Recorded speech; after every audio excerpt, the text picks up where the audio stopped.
Hello students, Mr. Young here with our vocabulary for Chapter 6. Take a good look, and when you feel you are ready, go ahead and take the quiz. So a mercenary is a hired soldier. In the context of the Revolution, is usually referring to the Hessians, which we'll learn about. Recruit is to enlist in the military. Recruiting is the act of getting people to enlist in the military.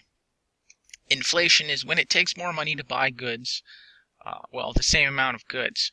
Basically, it's when your money becomes devalued. So there's too much money, a dollar is worth less, so what used to cost $1 now might cost $2. That's inflation. It was a problem for the colonies during the Revolution.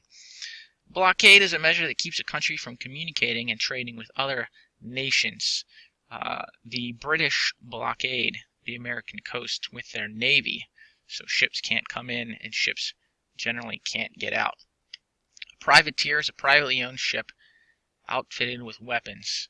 Much of colonial naval forces consist of privateers because we had almost no navy, so the government basically hired private ships to put weapons on their ships, and then they would go torment British shipping. But they couldn't take on warships, but they could take on lightly armored merchant ships. Let's see, a siege is an attempt to force surrender by blocking the movement of people or goods into or out of a place. It's kind of like a blockade, but on land with people. So you lay siege to a town so no one can get in or out. Generally, a lot of times, it's to starve people.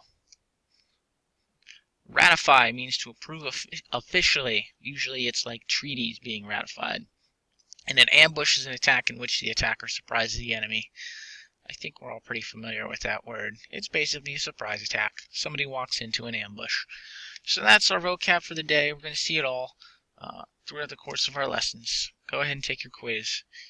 And if you need any help, I'll be sure to give you a hand. Alright, have a good one.